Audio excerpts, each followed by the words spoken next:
El amor es la expresión de la libertad. La verdadera libertad es una realidad consumada para todo aquel que está en el Hijo. Repito, la verdadera libertad es una realidad consumada para todo aquel que está en el Hijo. Yo pregunto, ¿usted está en su Hijo? ¿Está en el Hijo? ¿Cuántos están en el Hijo? Quiero ver las manitos levantadas. Libertad no es un suceso. Libertad es una persona. Libertad es aquel cuyo nombre es la verdad. ¿Y quién es la verdad? Jesús, el Hijo de Dios, es la verdad. Y si nosotros estamos en el Hijo, debemos creer que tener a Cristo Jesús es tener ya la libertad.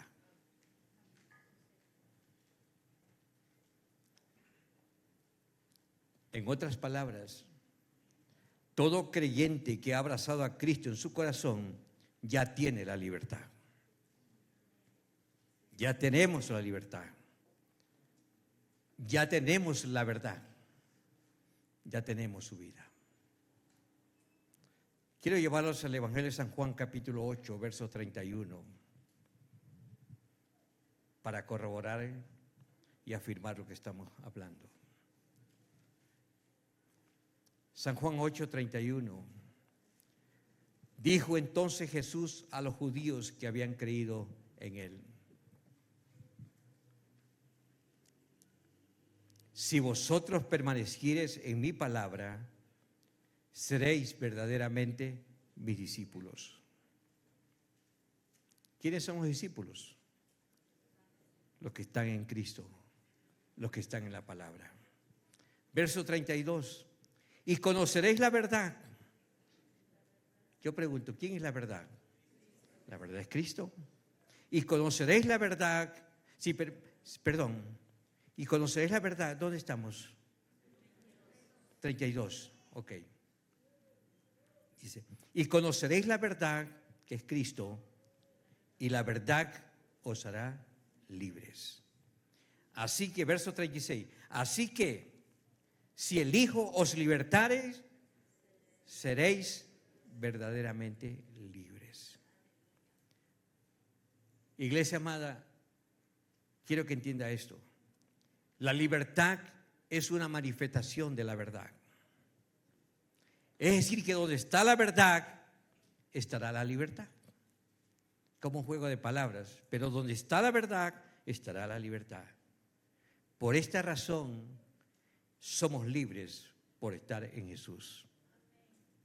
Somos libres porque Jesús es la verdad. Iglesia amada, solo el Hijo podía hacernos libres. Solo el Hijo. Y esto ya es un hecho consumado. Esto ya es un hecho real. Es un hecho para aquel que recibió al Hijo. Si usted ha recibido al Hijo de Dios, se nos ha dado el privilegio de ser llamados hijos o hijas de Dios. Y algo más, solo los hijos disfrutan la libertad. Solo los hijos tienen el privilegio y el derecho de disfrutar la libertad. Porque la libertad es una obra ¿de quién? Del Hijo.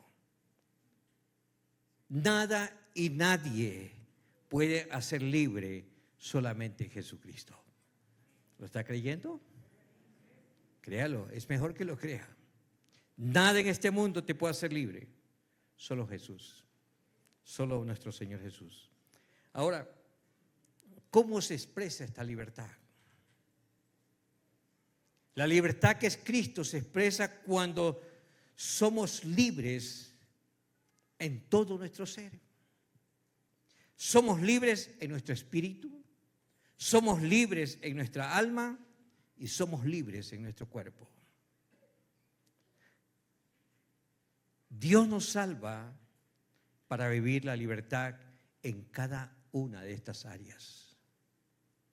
Dios nos salva, nos perdona y nos trae su presencia para ser libres en cada una de estas áreas. Libertad es Jesús siendo expresado en mi espíritu. Libertad es siendo Jesús expresado en mi alma. Y libertad es siendo Jesús expresado en mi cuerpo. En mi cuerpo. Jesús nos ha traído una libertad integral por el obrar que Él hizo en la cruz. La libertad es integral, no es parcial. La libertad que Dios nos da en Cristo es total, completa para todo nuestro ser. Espíritu, alma y cuerpo. Usted me preguntará quizás, pastor, ¿y cuál es el objetivo de experimentar una libertad completa? ¿Cuál es la razón? El objetivo es para poder amar a Dios con todo nuestro ser. Amarlo a Él con todo nuestro ser. El propósito de traernos a libertad es para amarlo a Él. Deuteronomio se lo dijo al pueblo de Israel. Deuteronomio capítulo 6, verso 4-5. ¿Qué le dijo Dios a su pueblo? Oye Israel, Jehová nuestro Dios, Jehová uno es. Y amarás a Jehová tu Dios, ¿de qué forma?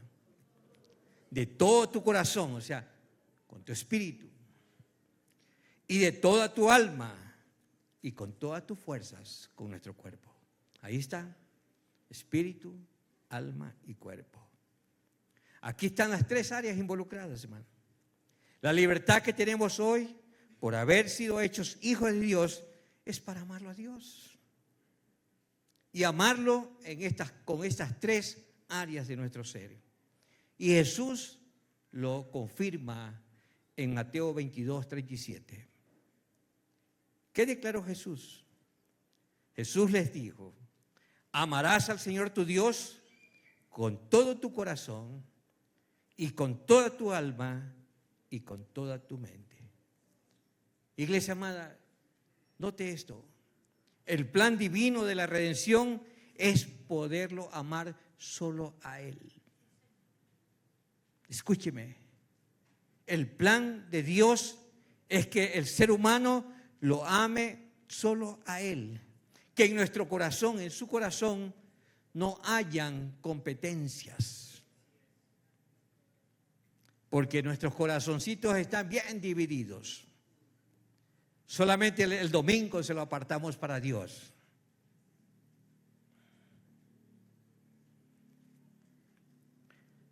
Dios no quiere competencias en nuestros corazones.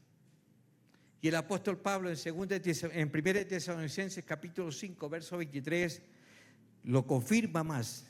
Él declaró que todo nuestro ser sea llamado para amarlo a Él. Tres razones por las que Dios quiere que usted abrace su libertad, para que lo ame con todo nuestro ser.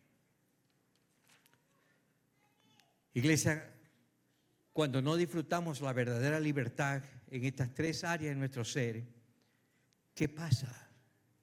¿Qué está sucediendo? Estamos en esclavitud. Y si estamos en esclavitud, significa que no podremos amarlo a Dios en libertad. Podríamos creer o pensar que estamos amando a Dios, pero la realidad es que nadie que viva en esa esclavitud puede amar a Dios como Él lo desea que lo amemos. La libertad es el estado de los hijos, no de los esclavos. Los esclavos no tienen libertad. Son esclavos, pero los hijos sí gozan de libertad. ¿Cuántos son hijos aquí? Los hijos hemos recibido el poder, ¿para qué? para amar a Dios. Los esclavos no pueden amar. Los esclavos no tienen libertad para amar, pero los hijos sí tienen libertad para amar. Iglesia, necesitamos urgentemente ser libres de las ataduras que no nos permiten manifestar la verdadera libertad. Y el primer paso para experimentar esta completa libertad es comprender la constitución, cómo está compuesto el ser humano. No solo somos cuerpo y alma, ojo, sino que somos seres espirituales hechos a la imagen y semejanza de nuestro Dios. Génesis 1:26, Dios hablando, me imagino que hablaba con el Hijo y con el Espíritu Santo. ¿Qué dijo Dios? Hagamos al hombre a nuestra imagen, conforme a nuestra semejanza. Y aquí cabe una pregunta: ¿y cómo es Dios? ¿Cómo es Dios? La palabra también responde a esto. Juan, el Evangelio de San Juan, capítulo 4, verso 24, allí nos aclara esto. ¿Cómo es Dios? Pues dice, Dios es espíritu. Y los que le adoran en espíritu y en verdad, es necesario que le adoren. Dios es espíritu. Bendito sea el Señor. Podemos entender aquí que la naturaleza de Dios es absolutamente espiritual. La esencia del ser de Dios es espíritu. Dios no es materia, hermanos. Dios no depende de la materia ni tiene cuerpo. Sin embargo, Dios, vemos en la palabra, en Jesús se encarnó en un cuerpo material cuando vino a esta tierra. ¿Con qué propósito, pastor? Sencillo, para revelarnos al Padre, para conocer al Padre. Dios tomó forma humana en Cristo para revelarse. Por eso considero que una de las mejores definiciones que podemos sacar definiendo al hombre, al ser humano, es que somos espíritu, tenemos un alma y habitamos en un cuerpo.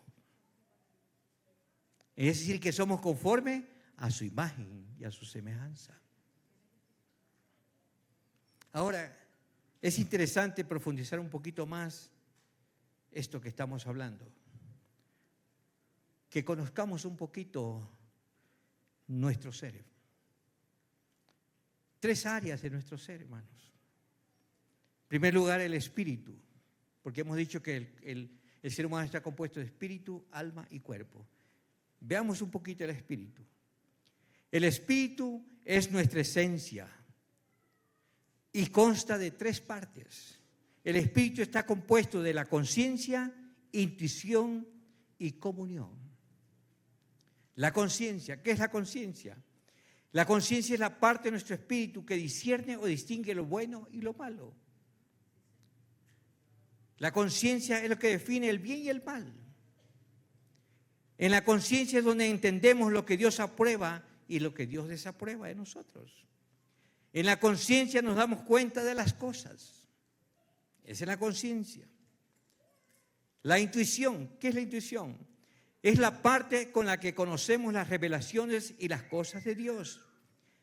En la intuición entendemos y comprendemos las cosas que percibimos alrededor. Y la comunión es el lugar en el que tenemos comunión y relación con Dios. En ese lugar de nuestro espíritu es donde realmente adoramos a Dios.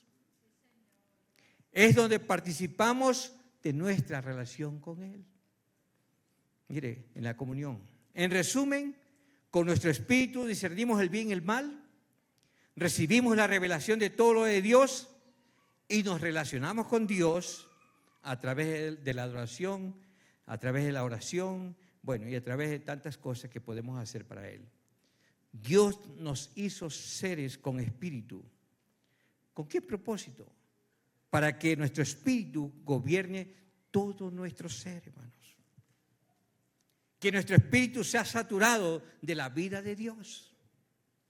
Que nuestro espíritu sea tomado en control del Espíritu de Dios.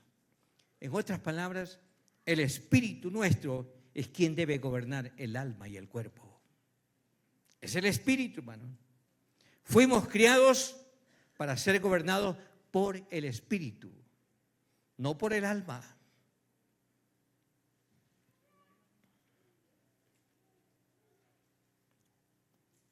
El alma, ¿qué es el alma? Nuestra alma también está conformada por 3 partes: la mente, las emociones y la voluntad. ¿Qué es la mente, pastor? La mente es el lugar donde alojamos los pensamientos de la verdad y la mentira. Es en la mente donde interpretamos, interactuamos y respondemos al entorno. En la mente. En las emociones es el lugar donde se desarrollan las emociones que percibimos que tenemos. Es allí donde sentimos, hermanos, el dolor, la tristeza, las alegrías, las frustraciones, los fracasos, las victorias, el gozo. Ahí es donde todas nuestras emociones afloran, hermano. Y en la voluntad es la parte de nuestra alma en donde tomamos las decisiones buenas o malas. Aquí en la voluntad es donde actuamos en las decisiones que queremos tomar o que hemos tomado. En resumen, el alma es el asiento de nuestra mente que produce pensamientos, emociones que producen sentimientos y voluntad que producen decisiones. Y nuestro cuerpito.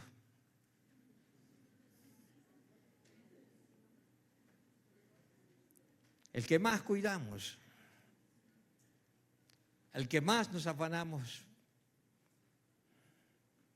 el que siempre lo tenemos presente. El cuerpo es la parte de nuestro ser con la cual nos relacionamos con el mundo físico. Con todo lo que podemos ver, oír, pensar, palpar, oler, gustar. Entonces, hermanos, cuando nuestra alma está rendida a Dios, vamos a someter a nuestro cuerpo como instrumento de justicia para hacerlo recto delante de nuestro Dios. Y algo que es sumamente importante es que no podemos ignorar o desconocer los efectos del pecado en nuestro ser. ¿Qué pasó en el huerto del Edén? ¿Qué sucedió con Adán y Eva? Vemos por la palabra que en Adán el espíritu murió. Cuando Adán pecó, el espíritu de Adán murió y se convirtió en un alma viviente. Esto es que él pasó a ser dominado por la vida del alma y no por la vida del espíritu. Es decir, perdimos la capacidad de vivir desde nuestra verdadera esencia, que es nuestro espíritu. Nuestro yo espiritual. Cuando el espíritu está muerto a Dios, se perdió la comunión con Dios, se perdieron las revelaciones divinas y se perdió el discernimiento del bien y del mal. A esto es lo que la palabra le llama el estado caído del ser humano. El hombre en su estado caído, no redimido, está muerto en su espíritu y vive en pecado. En su casa lea Efesios capítulo 2, el capítulo de Efesios capítulo 2, y usted puede tener más claridad sobre lo que estamos hablando. Entonces, cuando Adán y Eva pecaron y conocieron que estaban desnudos, no se refiere a que ellos recibieron una capacidad de conocer lo que antes no tenían, sino que ellos perdieron su capacidad espiritual y ahora ellos pasaron a ser dominados por el conocer propio, es decir, por la vida del alma. Vidas gobernadas por el alma. ¿Por qué? Porque su espíritu murió. Y es interesante ver en Génesis 3:9, cuando se sucede la caída, Dios le pregunta a Adán: ¿dónde estás, Adán? ¿Quién te enseñó que estabas desnudo? Y aquí no se refiere a que Dios no lo sabía. Dios lo sabe y lo sabía. Sino que Dios le hizo esta pregunta para que Adán reflexionara, ¿verdad? Que ahora conocía todas las cosas por medio de su alma independientemente del Espíritu de Dios. El Espíritu de Dios ya no podía tener comunión con Adán. Por tanto, Adán, con su espíritu muerto a Dios, estaba inhabilitado para glorificar a Dios, a su Creador. Debemos entender, queridos hermanos, que los muertos espirituales conocen todas las cosas solamente por el alma. Y por esa razón es que muchas veces son llenos de glorias vanas. ¿Y qué pasa? ¿Qué sucede? ¿Cuál es el resultado? Desarrollan un entendimiento oscurecido. Efesios capítulo 2 nos aclara todo eso. Por lo tanto, vemos en la palabra que Dios nos salva, resucitándonos, dándonos vida espiritual. Mire lo que dice Efesios 2:1. Y Él os dio vida a vosotros cuando estabais muertos en vuestros delitos y pecados. Cristo trajo su vida, iglesia amada, a nuestro espíritu. Ahora Cristo vive a plenitud en nuestro espíritu, si usted ha creído en Él. Nuestro espíritu ya no está muerto, está vivo. Y usted me dirá, ¿por qué está vivo? Si usted quiere, váyase a Israel y visite, que la tumba está vacía. Él está vivo y está sentado en la majestad. Bendito es el nombre del Señor. Entonces, ya que el espíritu está muerto, el hombre necesita ser resucitado por Cristo para recibir la vida del espíritu. De esta manera, cuando el Espíritu de Dios viene a nuestro espíritu, viene a nuestras vidas, ¿qué pasa? Nuestro espíritu es vivificado de nuevo. E inmediatamente recibimos la nueva naturaleza o la nueva creación. Cuando el Espíritu de Dios viene a nuestro espíritu, entonces experimentamos lo que llamamos el nuevo nacimiento. Y ese nuevo nacimiento nos da el poder y la capacidad para caminar y vivir en esta nueva creación. Algo más. El hombre caído es gobernado por la carne. Es gobernado por el alma. En la palabra vemos muchos términos, como carne, por ejemplo, para señalar el gobierno del alma independiente de Dios. ¿Qué es carne? Carne es una persona que pone esperanza en lo que humanamente puede hacer y puede lograr. ¿Por qué decimos esto? Porque la carne siempre se apoya en el yo. Por ejemplo, no sé si es común para ustedes haber escuchado, no, yo lo puedo. Yo conozco. Y lo interesante es que muchas veces cuando decimos esas palabras yo, como que el pecho se nos infla. No, yo lo sé ya. No, yo tomo mis propias decisiones. Así soy yo y a mí nadie me cambia. El que me acepta como soy yo, eso suena muy familiar, ¿verdad? Iglesia amada, hablar y pensar de esta manera es vivir y actuar por la vida del alma. Es actuar por la vida del yo. Carne es cuando pensamos, actuamos y decidimos independientemente de Dios. En otras palabras, carne es vivir a nuestra manera y a mi gusto. En lugar de tomar de Dios, que es una fuente de agua viva. ¿Cuántos no creen que Dios es una fuente de agua viva? En lugar de tomar de Dios una fuente de agua viva, el hombre está tomando de sí mismo. El hombre caído se volvió cisterna rota donde no hay agua. Allí hay lodo. Hay agua estancada. El gobierno del yo es la naturaleza del viejo hombre. El hombre vive ahora por la vida del alma, la vida psíquica. Vive de sus propias ideas, vive de sus propias resoluciones, Vive por sus propias fuerzas. Vive por la fuerza del yo. El yo se vuelve un centro en su vida. Mire, el yo se produce como un centro de operación, de funcionamiento en su vida. Entienda esto, iglesia amada. La vida gobernada por el alma no es otra cosa que una vida atrofiada, afectada y dominada por el pecado. Y a este tipo de vida gobernada por el alma es que la Biblia lo define como un corazón perverso. Anote esta cita, Mateo 15, 19. Allí nos habla del corazón perverso. Hay dos tipos de corazones. La Biblia nos presenta dos tipos de corazones. El corazón perverso gobernado por el alma, que está en Mateo 15, y el corazón espiritual gobernado por el Espíritu, que está en Romanos capítulo 8. Para la persona no convertida, el corazón perverso es su corazón no regenerado, no nacido de nuevo, y se le llama naturaleza adámica. Para el creyente, el corazón espiritual sería su nuevo yo o su nuevo espíritu regenerado. Y esto se conoce también como la nueva naturaleza o naturaleza divina o la nueva creación.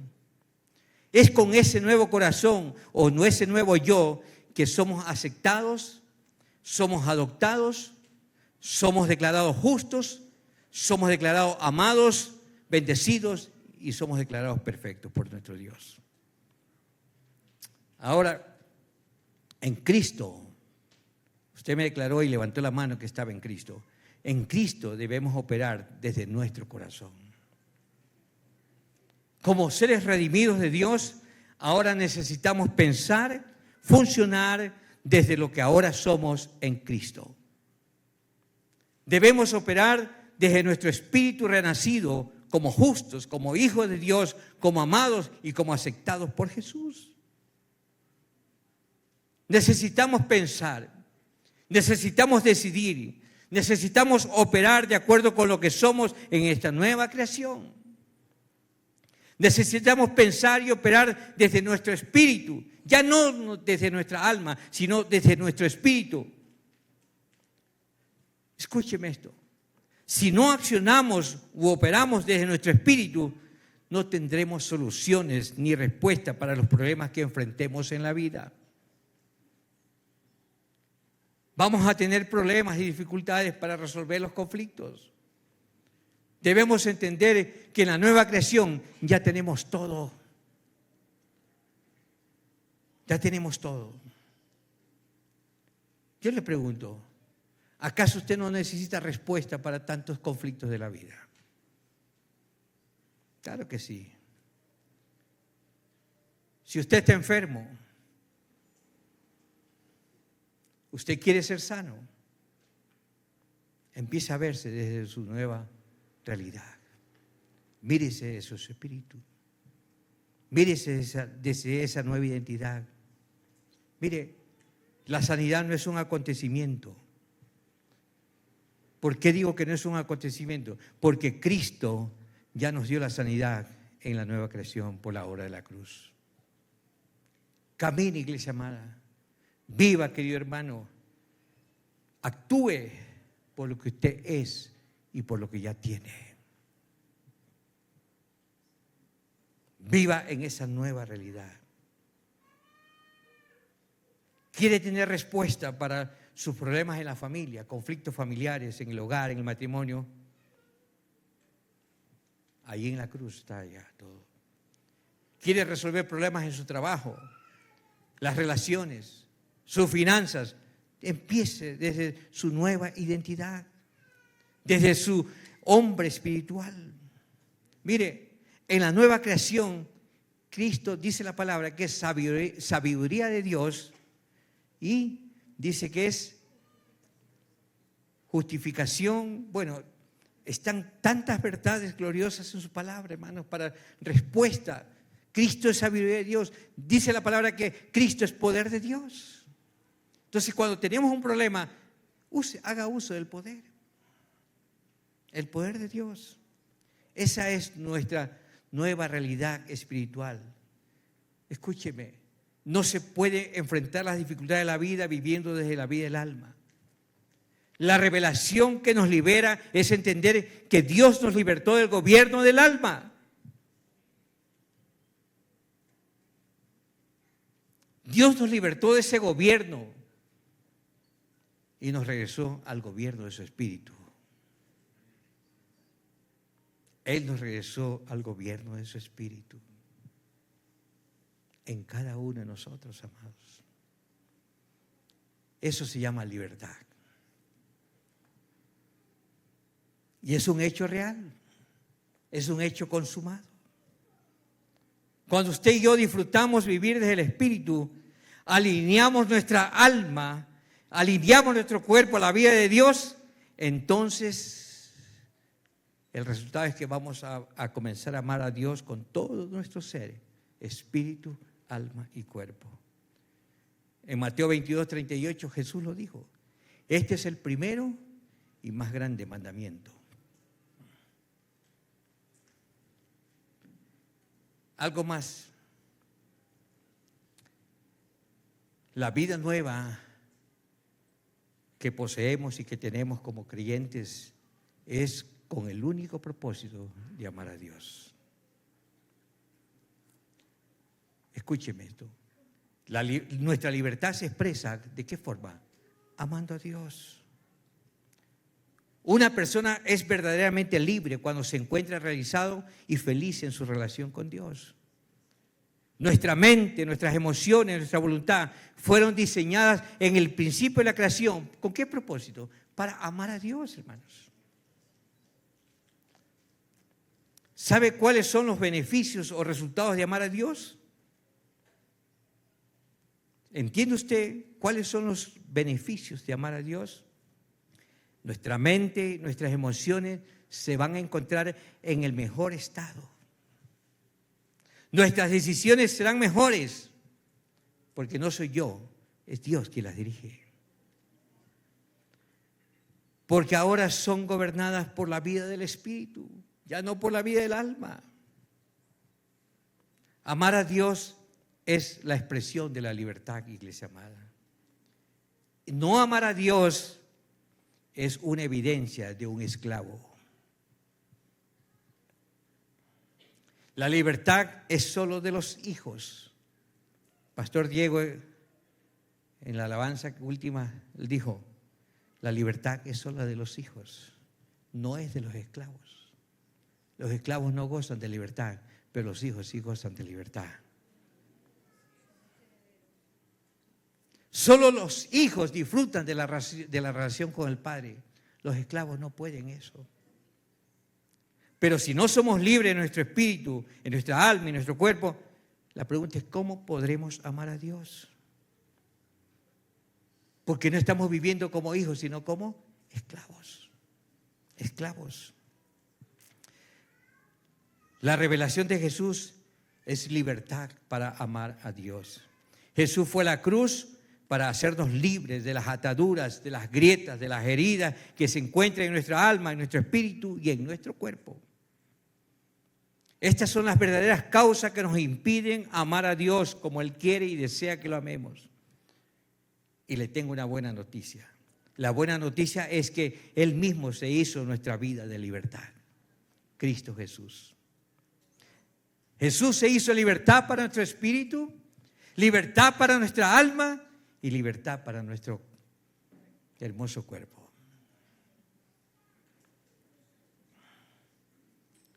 Estas son nuevas realidades, iglesia amada, porque Jesús las logró ya. Él ya las alcanzó para cada uno de nosotros. Entonces, solo necesitamos apropiarnos de nuestra libertad, hermanos. Estamos llamados como creyentes a dar los pasos prácticos. Dígale a Dios que reconoce que libertad es Cristo. Entréguele todo su ser a Dios y disfrute la vida de libertad que Él nos ha traído.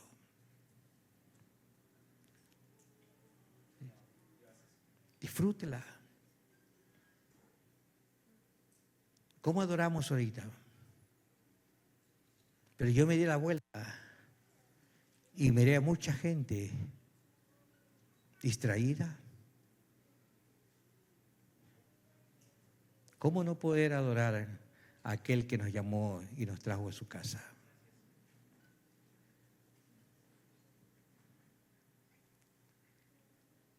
Con todo el respeto, hermanos, no acepte la esclavitud a ataduras como tu modo de vida. No aceptes la esclavitud a ataduras como tu modo de vida. La salvación es la obra de Dios para conformarnos a su imagen en espíritu, en alma y en cuerpo. La vida de Cristo es libertad para todo nuestro ser. Es libertad completa y total. Veamos algunas ataduras. Una persona que no se ha rendido a Cristo es una persona en completa esclavitud. Y yo podría añadirle más, es una persona con posesión maligna. ¿Por qué, pastor? Porque su espíritu, su alma y su cuerpo son terrenos de tinieblas. Sus corazones son esclavos. Viven en prisiones de oscuridad. Son moradas de tinieblas. Ahora, cuando un creyente o no rinde áreas de su alma a Dios, también experimenta esclavitud. También va a pasar por etapas de esclavitud. Por ejemplo, creyendo a mentiras. Por ejemplo, desobedeciendo la voz de Dios. Rechazando madurar en fe. Todas estas personas van a ser influenciadas por espíritus malignos que las esclavizan en muchas áreas no rendidas en su alma. No rendidas en su alma. Hermanos queridos, lo hemos visto. Esas influencias malignas llevan a muchas personas a la depresión, los llevan a estados permanentes de tristeza, los llevan a las ansiedades, a los estreses, a los miedos y a las inseguridades. ¿Qué decir de un creyente que no ha resuelto la culpa, abrazando a Cristo como perdón? Cuando no ha dado los pasos de reconciliación con las personas a las cuales ofendió o dañó. Déjeme decirle, ese creyente es afectado y atormentado en su mente con pensamientos continuos de condenación, de rechazo, incredulidad, autosuficiencia y muchos otros. Otros son afectados en sus emociones con sentimientos negativos. El odio, el rencor, la amargura, el resentimiento, la falta de perdón, la venganza. Todos son pensamientos que esclavizan, hermanos. Bendito sea el Señor. Y otros son gobernados en sus voluntades. Y como son tomados en sus voluntades, afectan sus decisiones, haciéndolos temerosos, de doble ánimo, frágiles espirituales, no son creyentes determinados, sin carácter espiritual, se dejan llevar. Todas estas situaciones mencionadas son formas de esclavitud que necesitan ser tratadas urgentemente a la luz de la gracia y del poder de Dios.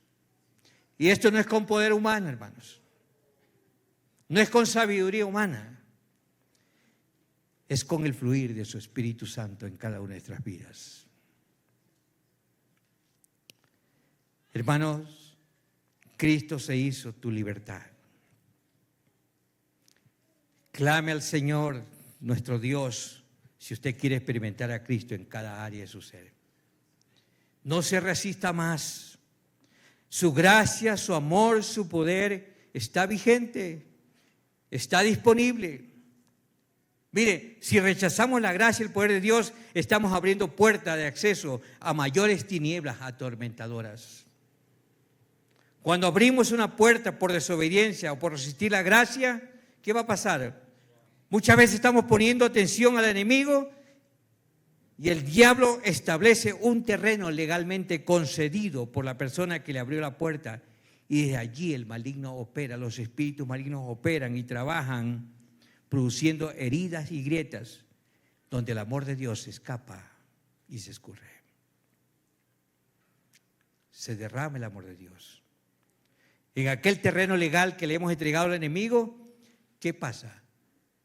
Satanás construye una fortaleza o casa de pensamiento para sembrar todo tipo de mentiras. Y desde esa fortaleza, el espíritu de angustia puede enviar ahora a sus atormentadores, que son los pensamientos de desesperanza, pensamientos de derrota, pensamientos de suicidio, odio, venganza, fracasos y cuantos más. Y cuando esto está gobernado, tomando lugar en nuestro espíritu, en el caso de los no convertidos, o en nuestro alma, ¿qué pasa? Nuestro cuerpo físico va a sufrir los desbalances hormonales y químicos, y eso va a afectar todo nuestro órgano humano. Pero por sobre todo va a afectar al sistema inmunológico, el sistema de defensa del cuerpo. Pregúntese de allí todas las enfermedades. Los científicos dicen que la mayoría de las enfermedades físicas son producidas por problemas del alma.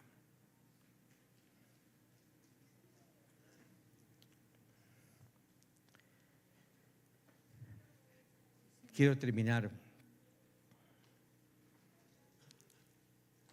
diciendo algo más. Nadie puede desconocer que hay un diablo que nos odia. Y si Él nos odia, Él se va a aprovechar de cada oportunidad que usted y yo le demos.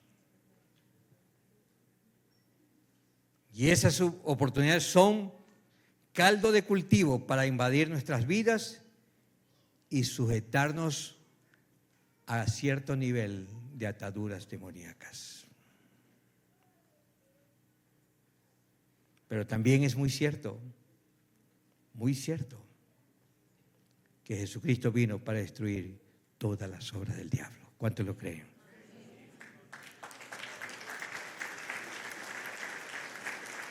Jesucristo vino a la tierra para destruir todas las obras del enemigo y para hacernos libres de toda atadura. Por eso fue que Él dijo, el versículo de inicio, y conoceréis la verdad es Cristo Jesús, y la verdad nos hace libres. Así que si el Hijo os libertare, seremos verdaderamente libres. En resumen, libertad es el Hijo. Libertad es el Hijo. Si eres un hijo de Dios, la libertad es un privilegio tuyo. La libertad es un privilegio de los creyentes. La libertad es una herencia de los hijos. Pregunto, ¿por qué seguir operando como esclavo? ¿Por qué seguir viviendo en esclavitud? Si ya estamos conociendo la libertad. Si tú nunca has entregado tu vida a Cristo, tú eres un esclavo. Eres un esclavo. Pero esta mañana es una oportunidad para que en arrepentimiento, en fe, puedas renunciar al pecado de tu propio gobierno que te hizo esclavo. Puedes clamar en esta mañana a Cristo, quien es la vida en libertad. Cristo es una vida de libertad, iglesia amada. No deberíamos aceptar estar en esclavitud en ninguna de estas tres áreas. Entienda, Jesús murió, resucitó, se sentó a la diestra del Padre para que nosotros experimentemos su vida y su libertad, tanto en el espíritu, tanto en el alma, como también en el cuerpo. Realmente, iglesia amada, sí podemos ser libres de todas estas maldiciones para poder amar a Dios con todo nuestro ser. Si podemos amar a Dios, entonces estaremos capacitados para amar a ¿quién? A nuestro prójimo. Si amamos a Dios, hermanos, el amar a nuestro prójimo va a fluir como mantequilla. Va a fluir, hermanos. Bendito sea el Señor.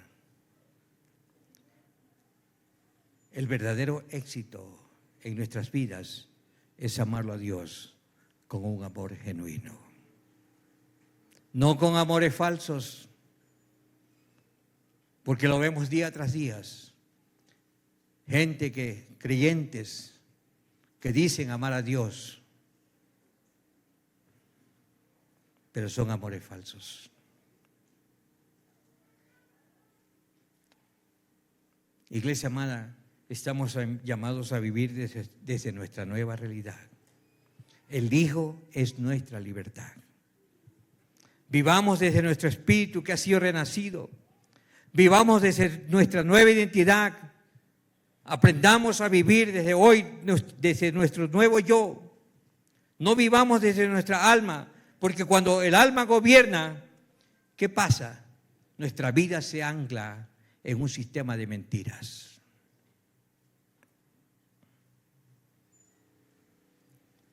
Nuestra alma se ancla en el pasado y no en Dios. Último versículo, Romanos 8:13. Póngase de pie si quiere, si desea. Romanos 8:13.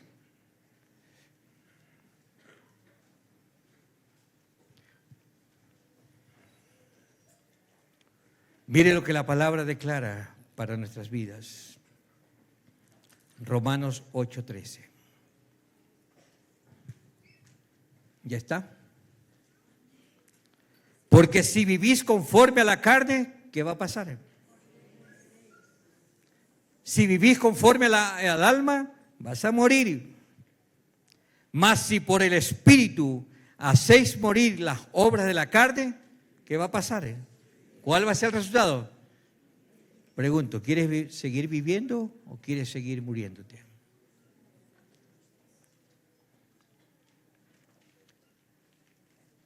Entiéndame esto, póngame atención. Jesús vino a la tierra, ¿con qué propósito? Para salvarnos, darnos su gracia y traer libertad a toda alma enferma. Jesús vino a esta tierra, iglesia amada, a restituir nuestra alma al nivel de su alma. Al nivel de su alma. Pregunto, ¿y cómo era su alma? ¿Era un alma sana? ¿Era un alma libre? ¿Era un alma sin heridas? ¿Era un alma sin traumas? ¿Era un alma sin maldiciones? Sin maldiciones. Y por eso dice la palabra que todo el poder del Padre fluía sobre él. ¿Por qué? Por tener un alma sana. Un alma sana. Eso es vivir. Eso es caminar siendo gobernados por la vida del Espíritu. Eso es caminar capacitados para amar a Dios con todo nuestro ser, a nuestro Padre Celestial. Así es como Él quiere que usted y yo lo amemos y vivamos deleitados en su libertad. Así es, hermanos. Si esta palabra ha tocado su vida, hermanos, cierren sus ojos un momentito. Repita conmigo, yo lo voy a guiar en una oración corta. Repita conmigo allí. Padre, repita conmigo, diga, Padre, tomo autoridad sobre todo lo que no es tuyo en mi vida. Rechazo y renuncio todo poder maligno que no me permite amarte con todo mi ser. Jesús toma todo terreno legal que el maligno ha traído a mi vida. Todo mi ser te pertenece. Tú me compraste con tu sangre. Me redimiste para ti por completo. Rechazo todo lo que no es tuyo para abrazar tu bien, tu propósito divino. Abrazo y declaro que tú eres bueno, tu carácter es bueno y tu palabra es buena y tu plan es maravilloso para mi vida. En el nombre de Jesús, gracias por esto. Gracias porque hoy disfruto libertad. Hoy gozo de tu libertad. Hoy recibo tu libertad. Hoy recibo la verdad. Porque la verdad es mi liberación de toda esclavitud. En el nombre de Jesús declaro liberación sobre vidas, en sus espíritus, en sus almas y en sus cuerpos. Por el poder de tu palabra, Cristo. La verdad nos hace libres. La verdad nos hace verdaderamente tus discípulos. La verdad transforma nuestras vidas para amarte como tú deseas que te amemos, con el espíritu, con el alma y con el cuerpo, para tu gloria, en Cristo Jesús. Amén y amén.